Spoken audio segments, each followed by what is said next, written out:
if ever there was a Renaissance man, it's Mr. Roger Corman. I was a big fan of Roger's pictures when I was in college, and I had a Roger Corman button. Everybody else had Godard buttons. I had Roger Corman buttons.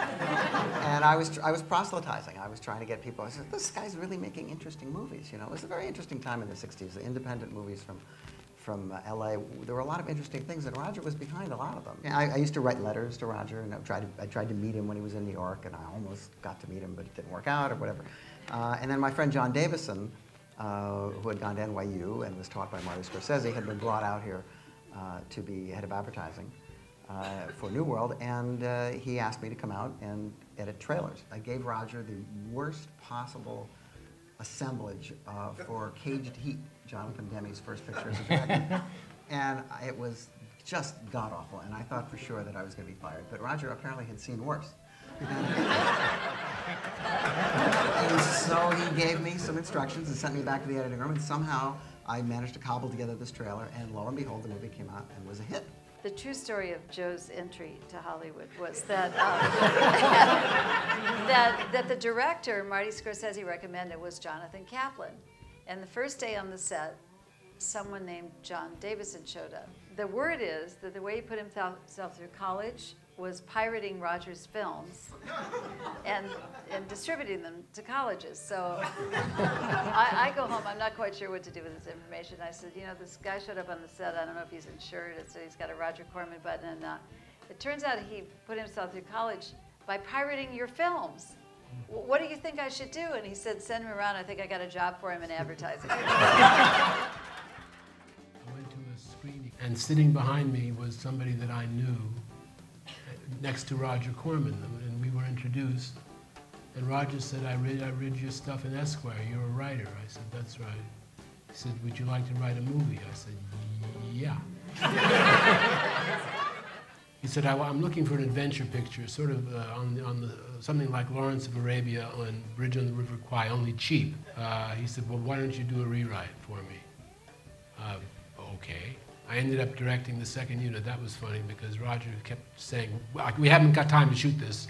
Second unit will do it. Second unit will do it. We haven't got time. Second unit. Finally, I said, well, who's going to direct the second unit? It doesn't matter who directs the second unit. Anybody can direct the second unit. My secretary can direct the second unit. You can direct the second unit. I'd like to direct the second unit. All right. And that's how I got to be a director. So he was happy with the work I did on The Wild Angels. And so he called me up one day and he said, would you like to direct your own film? And I said, well, yes, I would. Well, I'll tell you, Boris Karloff owes me 2 days' work. Now, here's what I want you to do. I want you to shoot 20 minutes with Karloff in 2 days. You can shoot 20 minutes with Karloff in 2 days. I've shot whole pictures in 2 days. Which he has. And, oh, and one more thing. I have a science fiction picture I made that AIP wants to buy, but they want me to put some women in it. So we've got Mamie Van Doren. And you get 5 other girls and take them down to Leo Carrillo Beach. It's a very good match for the Black Sea. But no sound. What do you mean no sound? No dialogue, no dialogue. Just have them, they don't talk. So I took Mamie Van Doren down to Leo Carrillo Beach. She said, where's the dialogue? But we communicate through telepathy on TV. You look at the girl, and you look at the girl meaningfully, and she'll go right and go and do something.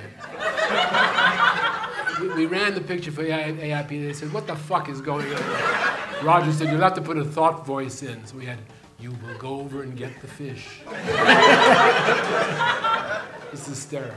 I was well aware that he had given these opportunities to people, and I went to Roger and said, you know, love to write and direct a picture. Would you give me a chance? And he said, I would back you in a motorcycle movie, a women in prison movie, or a movie about candy-striped nurses. And I said, isn't there anything else? And he said, yes, a modern horror movie.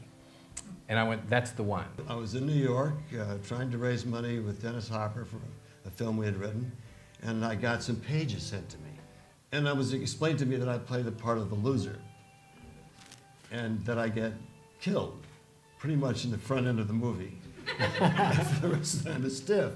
But they do all funny things with me, and I was thinking, well, this is pretty good.